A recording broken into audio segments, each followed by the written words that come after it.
What is happening, guys? Welcome back to Behind the Brew. I am your host, Modern Man TV, and I'm here with my co-host, Steve Lockhart of Lockhart's Authentic. And today we are welcoming Alfredo Canes, the founder of Dominus Pomade. Alfredo, thanks so much for joining us today. How are you, my friend? Good. How about yourself? Thank you for having me. Yeah, I'm really excited to chat with you. I've gotten to know your brand a little bit through some reviews that we've worked together on. You've got a very interesting brand. You're a very talented brewer. I've enjoyed what I've seen so far, and I know some people at our organization, our CEO Ron, even mentioned that he thought you had some solid stuff in your lineup. So I was really excited to hear more about your brand, your history, where you originated from, as far as your idea and the concept of the brand is concerned, and I'm excited to hear all about it. So why don't you jump in with a little bio? Yeah, so I think like everybody else's story, I started off in 2020, right when COVID happened. I started with beard oil. I became fond with trying to make it myself because everything at the store was just it wasn't that great. The scents were very minimal and they weren't that great. So I ended up making beard oil, and then once I got that down, I was like, wonder what else I can make. So at the time I was using Suavecito. And then I was like, I bet I can make this. And then no, it didn't end up happening like that. So you tried to reverse engineer some Suavecito. Yeah, it did not work. Didn't work out. That's a hell of a way to dive into it, man. That's not the easiest formula to try to replicate. Yeah, I respect that. Yeah, it was a lot of trial and error, and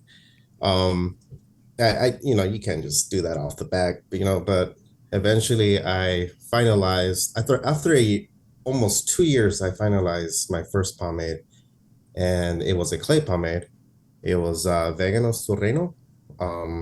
And right after that, like a couple months later, I launched Hades clay pomade and then Luna matte paste pomade.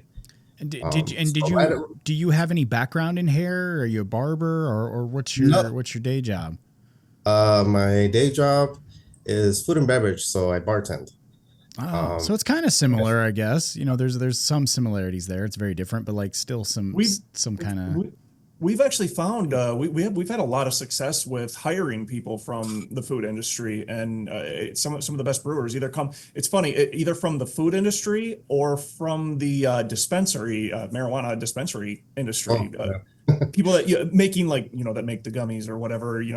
It's because it's all kind of cooking, baking. Yes, attention to detail. It's all that stuff is delicate.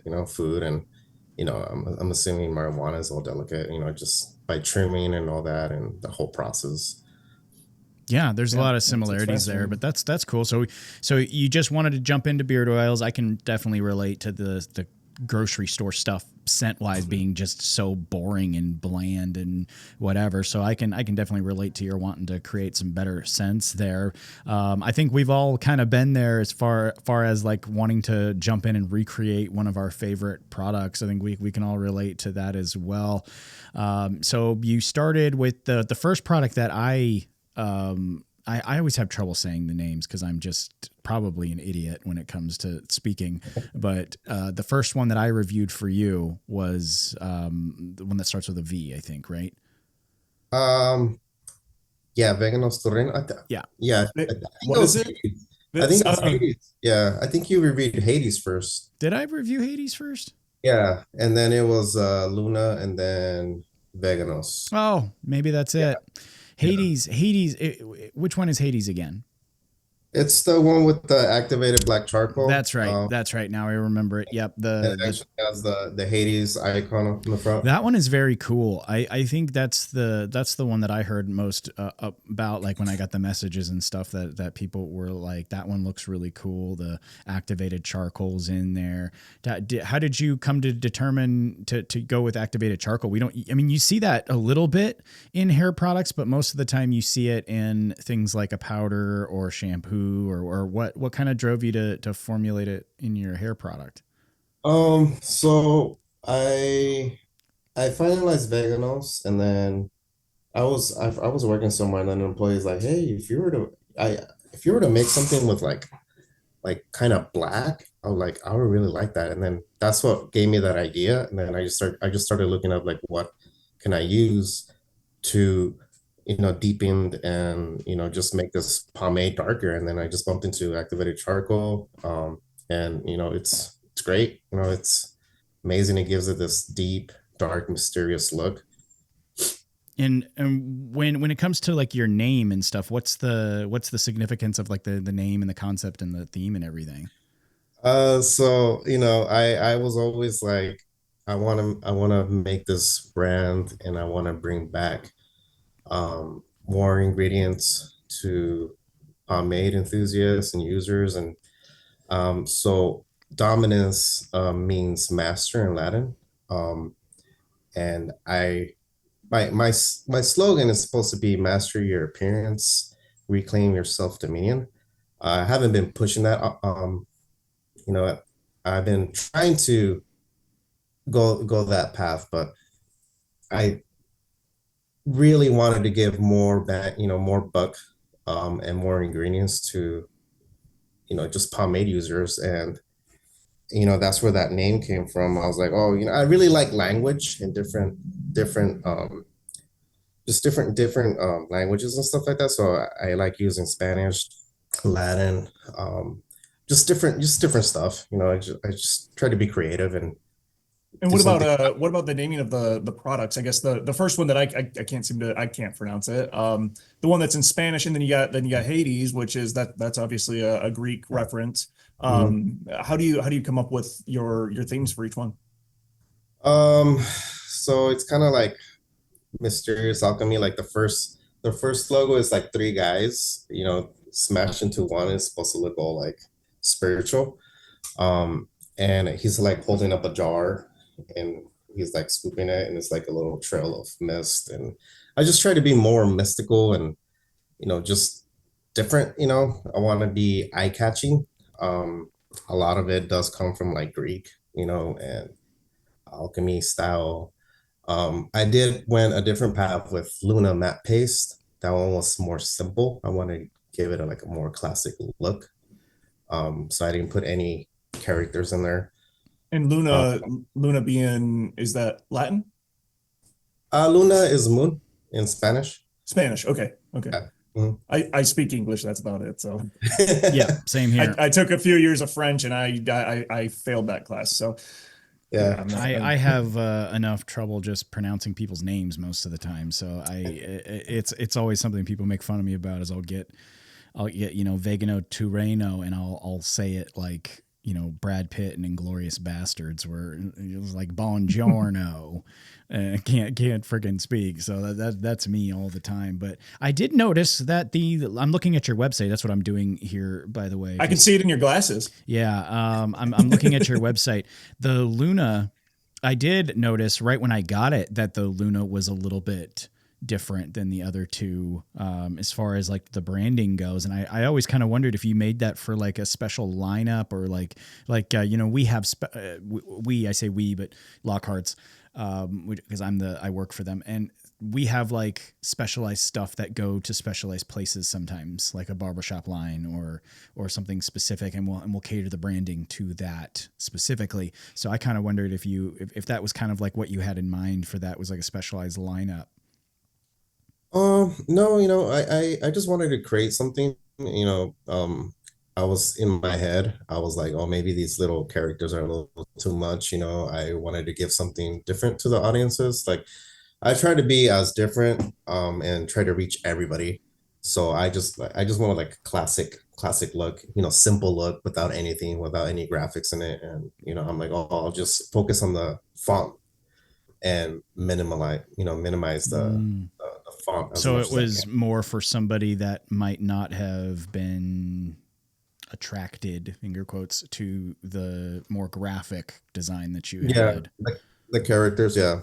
Oh, okay. That Hmm. makes perfect Yeah, sense. When it yeah. comes to your fragrances, do you make all those yourself too? Yes, yes. 100%?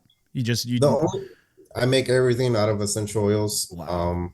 Yeah, so I do everything. The only thing that I do not make is those characters, Mhm. but I do the labels. I do everything else. Like That's pretty. Wear a lot of hats. That's Yeah, that's pretty normal. I think we've hired our artists in the past too for certain projects. Even though Steve's actually a very good artist himself, but thank you. He can't do everything.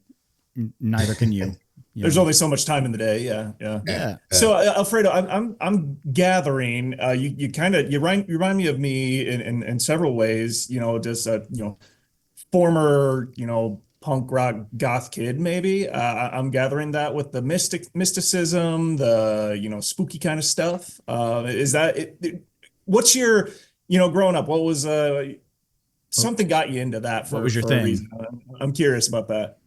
Like what was my thing? I was into a lot of rock. I didn't play professionally, but I grabbed the guitar and made some noise, and I grabbed the drums. I made some noise. My wife thinks I just bang on stuff, and it's fun. Nothing wrong with that. I like like I grew up listening to Tool. I love Tool. And their just their art. Kind of influences my art a little bit. And then all my half my friends are like artists. One of them's a tattoo artist and the other one just does it for fun. And they have like a unique just drawing technique that I like, and then I just interpret what I want, and then they do it in their way, and I end up getting like these cool little designs. But I think rock really has to do a lot with it. Don't know what else, to be honest. It's just all in my head. You just got some demons in there. All right. Just I don't know. I just try to put things together and just try to make it more like just different.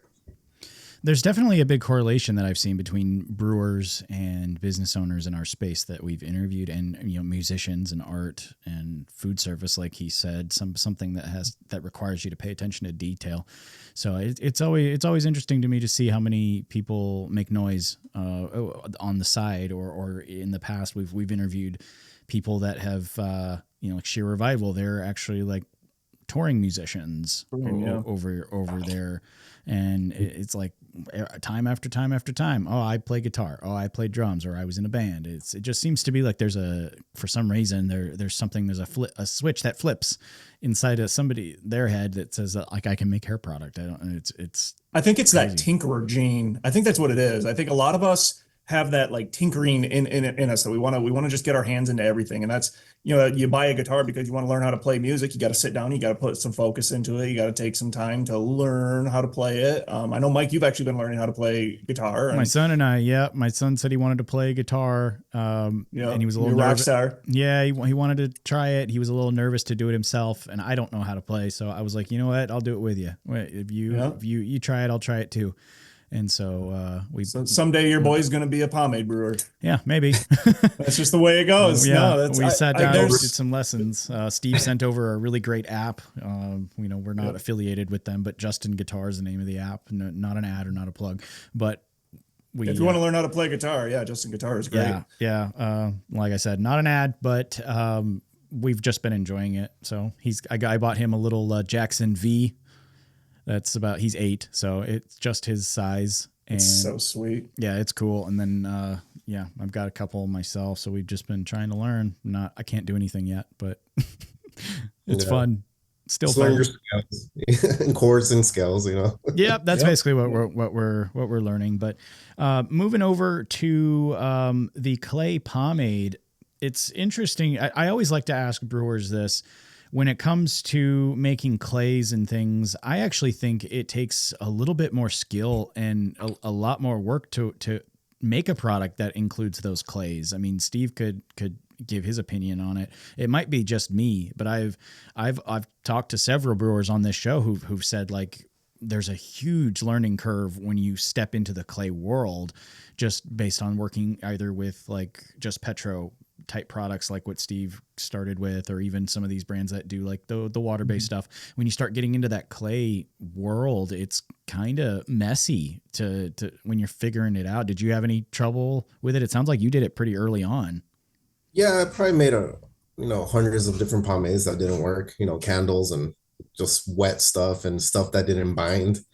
I think that going into this without knowing anything, like I know you guys were very well connected with the pomade pages on Facebook. I didn't know anything about that. I did this all like on my own. Um and I think trying to do suavecito really like just trying to learn like a crazy sonic guitar or something like that with Yeah. I think that's what it was. And then I was just like, I don't know. I It's think like that's like picking up a guitar and trying to learn Malmsteen from the first time. Like it's just that's advanced, man. yeah. So after I'm like, I can't make this. I gave up a couple times, and then I'm like, no, I want to do something. And I came back to it, and then I don't know. I bought some clays. I ordered some clays. I started mixing with them, and I'm like, okay, this is easier to work with. I don't know. For me, it was easy. Um, Interesting. and then What about the finish? Because that's one of the things is I know it's when I first started messing around with clays, there was a lot of the trial and error where it was ending up like way too thick, where there's no way you're gonna ever be able to pour it. That sort of stuff was happening early on, but then also once you had something that was usable, it's the performance that you're trying to go for, the outcome you're trying to go for is, that matte with some texture and all of those things. And I remember my first couple tries with clays, it was like, why the hell are these clays why is it not turning my hair matte? It was still shiny, yeah. that was my learning curve that I had with it. Mhm. I know people are under the impression that clays make your hair look matte, but I don't think that's true because you can make it more shinier than a regular oil base if you do it right. Um, Some people do. yeah, I've seen that a million times. They're I, like, oh, I got a clay pomade here. I'm like, what's the clays doing? mhm, It's like you just Right. throw And it. it's the customer expectation. I think a customer on their end, if they purchase a clay, they're expecting it's going to give you that texture. It's going to give you mhm. not maybe not matte finish, but at least like a natural finish with low shine. They want Usually they're to, getting a yeah, clay. they want to see the clays doing something and not just sitting there for the sake of being there, And Mhm. Yeah. I And think maybe I you think got a you did that different well. I think you did that very well. I think yours was nice. I remember it being nice and balanced. Was that one of the reviews that I referenced Mr. Miyagi in? I feel That like was a hate one. that was Hades. Yeah, that was Hades. Yeah, because I love that. I love that metaphor. I use it all the time. For some reason, it's always stuck in my head. Mr. Miyagi said the key to life is balance. No matter what you're doing, the key to life is balance. And of course, he's talking about many things. He's talking about literal balance because he's trying to teach him to balance in his karate. But he's also talking about life. And for some reason, that just popped into my head when I was using your product. Because the way that I do things is I spend quite a bit of time with the product. I'll wear it all day long, maybe sometimes 2-3 days, so that I can just get a feel for it. And I'll put it through some paces. And I really put in a lot of time testing. And that word just kept popping into my head. I remember many times when I was using it, balance. This is nice and balanced. This feels balanced. It just kept popping into my head when I was looking at it. So I was like, let's just include that in there. I thought it was really, really well done. There's a couple products I'm looking at your page here. There's a couple products I'm not super familiar with.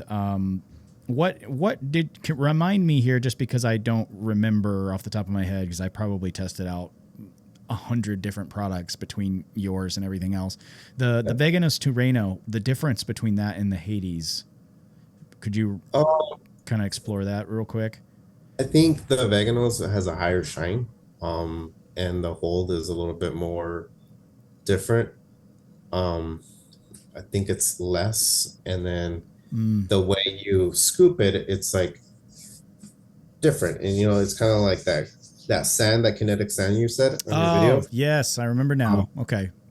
It's kind of like that, and it's just weird. It's spongy. It's just different. And Hades, it looks like it's rough and it's hard. It's going to be hard to scoop, and then once you get your finger in there, it just glides. That's right. And I then remember now. the breakdown's really easy. They're different scents. I know Veganos offered it at 6 ounces, and then Hades at 4. Um, and there's more oils and more. There's sea salt. that I put in the Veganos Torreno. There's all kinds of, it's just a bunch of stuff in there. French green clay, arrowroot powder, kaolin powder.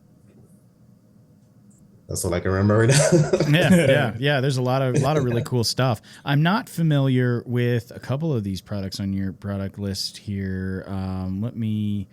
The Creatus. Yeah, Kratos. That one's Italian. That one, not Italian. That one's Latin. It means creation. That one is like a goop pomade. So it's in between. It's a hybrid pomade. It's in between, like a gel and something else. It's just looks different. cool. Yeah, it reminds me of like Grim Grease, the way that it looks on your site. It's got the bright color. Looks like a smooth fit, like a smooth product consistency. It looks like. I just those just came out like 2 months ago, a month or so. And nice. How's the response been? It's been well. It's been different. I think it took me 2.5 years to come up with something other than clay. Trying to get that cedar to work. Yeah. Took me a long time. So sometimes there's ingredients that are just like the bane of your existence, and I know there's a few that I really struggled with. I remember there was an ingredient, the gel maker stuff that we started using long time ago. It was causing all kinds of weird reactions until I finally mastered it, and I totally get that. What kind of issues were you having with the Satirith? It was just trying to get it to hold. It kept breaking on me. It was like a layer of solid, and then the rest was like just liquid. Just trying to emulsify it. There you go. That's the word I'm looking for. It just took me a while. I just couldn't get it. I was pouring too much water. I was pouring too much wax. I was just different components until I found the ratio. I'm like, once I got the ratio, I figured out the other pomades fast. I'm like, okay, nice. Once you essentially make yourself a template, essentially, and then you can kind of add and subtract. Yeah, I get that. Mine was like hair fix powder. That was my bane ingredient for a while. Oh man, I still hate that one. Yeah, mine it used to clump up in little balls. Yep. Sometimes, only sometimes, which was so freaking frustrating because it wasn't a consistent problem. It was just sometimes I'd get like tiny little beads all through my batch, and I'd have to throw it out. And it just got so freaking annoying until, like Steve said, you kind of work out a methodology of like, okay, if I do this, then I don't have that problem anymore, and then you just kind of adjust your process for that. Mm-hmm. So you sell on your website here, which we will talk about at the very end, and it will be linked for anybody that wants to know. Do you do any type of wholesale? Do you have like how's the business run? Is it just you? Do you have a helper? Do you do everything yourself, or what you running with? It's just me and my wife, but my wife deals more with the accounting stuff. I do everything. Like I do the home brewing, I do the shipping and all that. She just helps me with the accounting side, the design of the website, stuff like that. She did make a fragrance, so she made the Sanctuary, one of the pomades, the gel pomade. She made that scent, and I was like, oh wow, you nailed it. I like it. Nice. But I haven't priced the new pomades because I just released them for a wholesale pricing. I haven't really put a lot of thought into it because I haven't been really working with a lot of distribution companies. It's all being like just e-commerce, direct to consumer. Is that what is that you're more of that? Mm-hmm. I mean, I'm willing to do that. I'm willing to, if somebody wants to go that way. I've had a few people reach out to me. I'm like, yeah. Do you have a strategy on like growing the business? Do you intend on growing this to becoming something larger than home brewing? That's how we started as well, and then it kind of, what happened to us was it was kind of a natural progression that I didn't see coming whatsoever. We started on Etsy, and that's where everything was at the time. But at the time, there was no Shopify's, there was no Squarespace, none of that. And so just curious what what your 5 year, what are you looking at? What's your intentions with the brand? Where are you trying to go? So I'm trying to grow it as much as I can. So this has all been like a fun ride. Just the whole progress of just the art. Yeah, I believe like the whole progress is an art to it. I don't know where I'll be in 5 years, but I do have a plan of growing. So I've been marketing. I've been reaching out to you know the the different influencers that we have in the community. So I'm just trying to grow it. I'm trying to put good products out there. I think I just released 4 new products in the last like couple of months. Yeah, I saw So that on your site. You had quite a few new ones. yeah, so I think I want to take a step back, and make sure I don't have quantity over quality. So I really want to put good stuff out there. So I think I'm going to tweak everything. Like the first 3 that I came up with, Veganos, Hades, and Luna. I think I want to revisit that and just make them better. Hmm. And then I want to release a gel clay pomade. I really want to do something different like that. That's interesting. It's not something you see too often. I think Steve, you've dabbled in like a gel clay before, right? Yeah, we've monkeyed around with similar stuff like that. Our fat clay is kind of in that realm, not really a gel though. Yeah, that's a tricky one.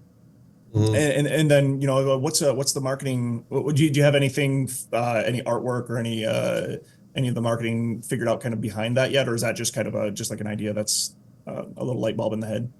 Yeah, I mean it's still in my head. I have like a simple plan, but I'm still trying to grow, and I still consider myself like a baby business, because I've been open for 3 years, but I feel like the first 2 years was very hard, with just having clays available for. Man, you came in too. If you 2020, so did you say 2022? Is that when you said you released the pomades, or was a 2021, like in October 2021. That's when I okay? officially started. Yeah.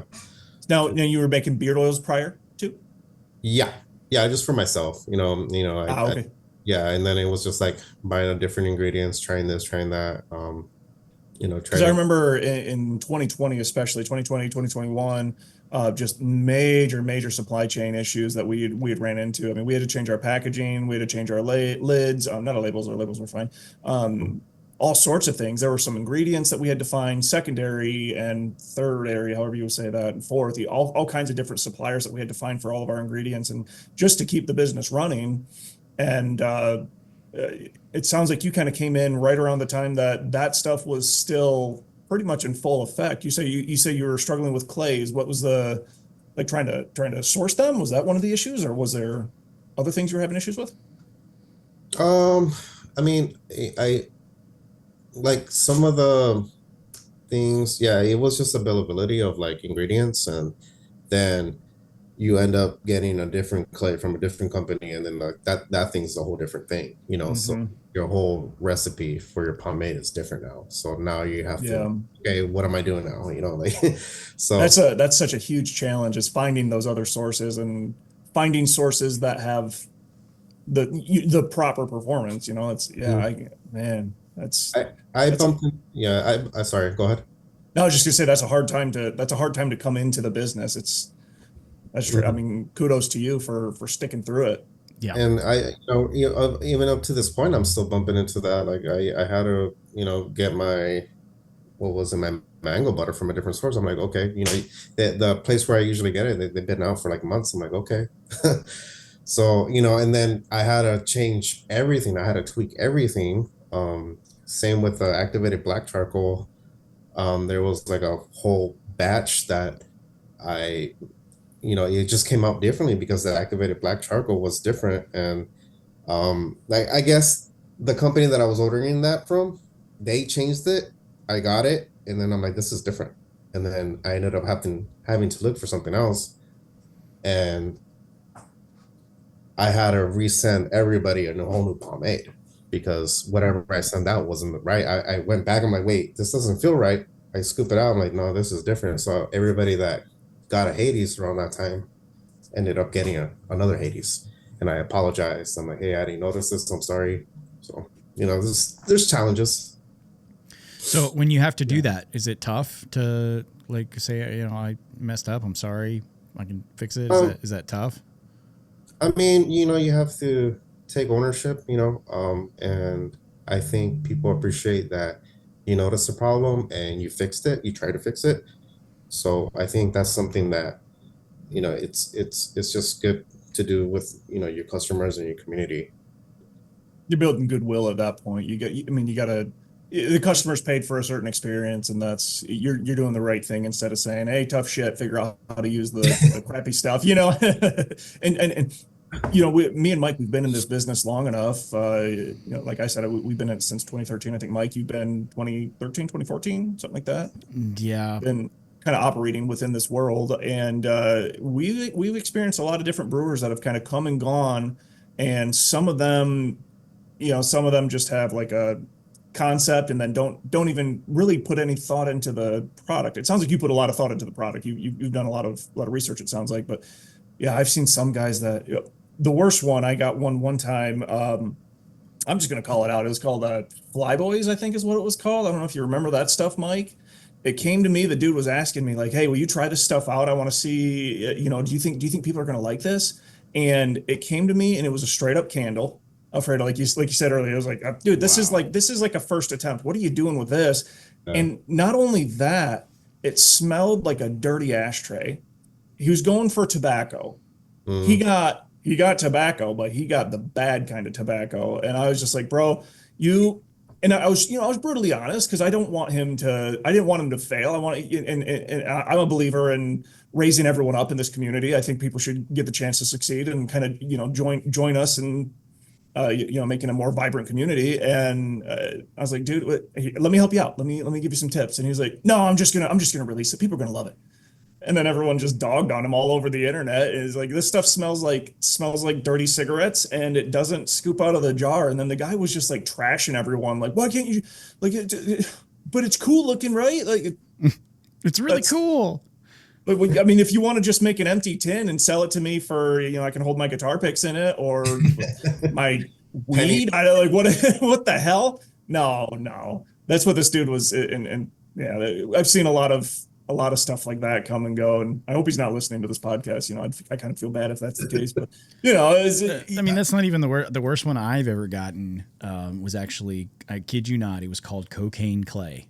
That's what it was called, cocaine clay. It came. I don't know if this is right. I want to say it came from India. I don't fully know, but I think that's where it came from. At least that part of the world. I'm surprised it got through customs. Yeah, that's literally what people said. A lot of people said it was like a huge joke on the Blue Mon community. This guy was posting it constantly there. Like, I made cocaine clay. It's the best. It's the best. It's the best. And people were like, it's not going to get through customs, but but it did. It made it through, and it came to me, and like this jar was terrible. It looked like he had printed his labels on a inkjet printer. It was just, the colors were bleeding, which, if the product was good, I wouldn't have dogged on that part too much, because if that's all you can afford to do at the time, then, I respect the hustle. That's how we started. Yeah. Our original Lion Tamer was literally, it was inkjet, and it was because we didn't know how to get it from anywhere else. And, the resources were difficult, and then I clear coated it with I spray painted clear coat on it to try to help waterproof it. Yeah, I don't mind that too much. But you opened the jar, and it was like you had to use a chisel to get this stuff out. It was that hard. It was straight up like beeswax and coconut oil is the only way I can describe it. It was just nothing but beeswax and coconut oil. And I'm like, how do you get this out? And the guy's heat it up with a hair dryer. You have to melt it first, and then some will come off into your hand. I'm like, That's ridiculous. What a terrible concept. It's That's so stupid. bad. It's so bad. Did it have any clay in it at least? I mean, it's called cocaine clay. It what else was in did, it? but you couldn't find it. I mean, was there any cocaine in it? I never asked, but he spelled cocaine with a K. Oh my God. Yeah, it was cocaine clay, 2 Ks. Yeah, it was bad. So edgy. Like Jonathan Davis is running this. Oh my God, it was bad. Good Lord. Yeah, it was. Right. It was probably the worst one. But you know, that's just it's good to hear a company though say, you know what, if I mess up, I'm going to take responsibility, to get us back onto what we were talking about. A lot of companies we see, especially now, they either don't say anything and they just were like, oh, sorry, see ya, or they just kind of don't acknowledge the issue. You know, they'll give you a refund or something to shut up, and then that's that. So it's good to hear a company, or at least an owner, say like, we're listening to feedback and we're trying to make adjustments as needed. You mentioned a second ago that you want to reformulate essentially your main 3 or your first 3 products. Mm-hmm. What's kind of the thought behind that? Well, I mean, I understand wanting to, because like I think all of us have been there where it's like, okay, I know all this stuff now. I have new knowledge of ingredients. I have new knowledge of this from other projects, and I feel like I can do something better now. You know, I think we've all been there, but at the same time, you know, some people are always in the corner going, I love your product as is. I love what you're doing now. You know, don't change it. It's so good. I'm just wondering what your thought process is behind that. So what Steve mentioned earlier, he mentioned that you know, how's your pour, you know, like how's it pouring. It kind of has to do with that. You know, it's a very hard pour, and then you have to keep it a certain degree so it doesn't melt your jar. You know, that's what I'm struggling with. You know, that's why the new pomades are in glass, because I needed that to be boiling hot to pour it. So it's part of that. And then exactly what you mentioned, Mike. I know a little bit more now, so I think I can make the product a little better. But at the same time, I don't want to mess it up to the point where it's a whole different product that you're going to try to retain the performance, not really make adjustments there, make it more really more scalable. That's something that we've ran into before, because we've, you know, getting like machines or different, you know, different equipment, whatever it may be, and trying to make bigger batches and stuff. I know what you're talking about, where if it gets down, because you have to get that temperature to like 150 degrees or whatever it may be, so you're not melting your jar. And yeah, and once it hits that temperature, it's just sludge. It's like, oh shit. And then the amount of waste that you have it costs you a fortune, and it's like, I'm gonna have to charge people $50 for this. So it's, you got to scale it up, and there's many ways to kind of skin that cat to make it to where it's new and improved, but it's still the same stuff that you're used to. You're going to receive the same experience. We're just making it to where it's easier on us. Yeah. It's you know, better. What's the right word? Better pouring, same scoop, same application. You know, same breakdown. Like, you know, that's going to be a challenge to keep all those. You know. So. Yeah. Oh shit. Talking gel clay. That spurs my memory. When we made the untouchable pomade, that was one of the things that was just the bane of my existence. That's a gel pomade that's got kaolin and bentonite in it, and pouring that. Honestly, that's like anything under 160 that just turns into this awful sludge that's not going anywhere. And I ended up we would just have to throw out so much of it. We actually had to make those adjustments relatively recently. Where we just couldn't pour anymore. I was like, this doesn't work. So keep the performance, keep the everything, the user experience, keep that all the same, but make it to where it's actually possible to continue making it so the customers can keep using it. Yeah, exactly. Good. Yeah. My last question for you for this is, I want to know how you made this so awesome video for your website here. Like this, I absolutely love this. Did you do this yourself? No, I hired somebody. Like an agency or something? His tag is on Instagram is at Filmatics. He has a whole studio. and he did 4 or 5 videos for me. Thanks. Cool. Yeah. Okay. Yeah, Yeah. he's great. Yeah, he I can send you the link. I was hoping that you like did it yourself so you could like explain how you did it, because it is it, do you know if it is it digital or was it like actually shot like that? Yeah, so it's he has a like a robotic arm. So like he has all Oh, kinds of crazy stuff. Cool. We made it look like I was in a bathroom. It was cool. It was super cool experience. Um Is he a he local guy? Local guy where you're at? no, he's in Sacramento. Okay. Yeah. nice. Okay. Yeah, Yeah. it looks freaking fantastic actually. I mean, I thought it was like one of those AI videos actually where they like digitize your product. It looked so crisp and clean. Yeah, I know he messes with it a little bit, so that's why it kind of looks a little digitized. But that guy's growing. He's doing fancy stuff now. He's doing like for tennis players and stuff like that. So Crazy. Damn. but Good his for price is him. gonna go up. Well, at the end of the show, we always do like a little, you've listened to the show before. We always have like a little teaser of something to come, but you kind of have left those breadcrumbs all throughout the show. You've been already. teasing the whole time. Yeah. Is there Yeah. any other secrets you want to drop before we close this out? I don't really hide anything. I do a lot of sneak peeks on social media. I know I'm messing with cologne stuff, shampoo, conditioner, revamp the first 3 clays. If not, I might just do like a 2.0, like a Hades 2.0, call it Cerebrus or something like that. And what else am I working with?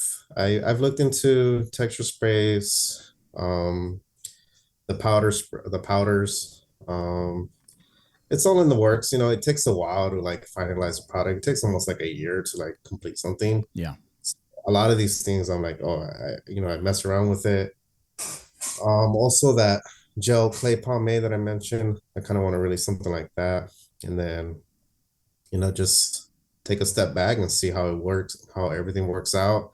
I'm not trying to do quantity over quality. I'm trying to do quality, Yeah. So I kind of have to pace myself because I get excited and I want to release stuff. So Yeah, I hear you. Make it all. We can all You relate gotta to that. Refine. Yep. Yep. All right. Well, I think that's all we got for today. If you want to see more from our guest here, you can find them at dominuspomade.com and on Instagram at Dominus Pomade. Both will be linked in the description of today's episode. You can also find more from me weekly on the channel Modern Man TV on YouTube. And for my counterpart there, you can find him at Lockhart's Pomade on Instagram and lockhartsauthentic.com as well. Thanks so much for joining us here today. Take it easy. We'll see you next time.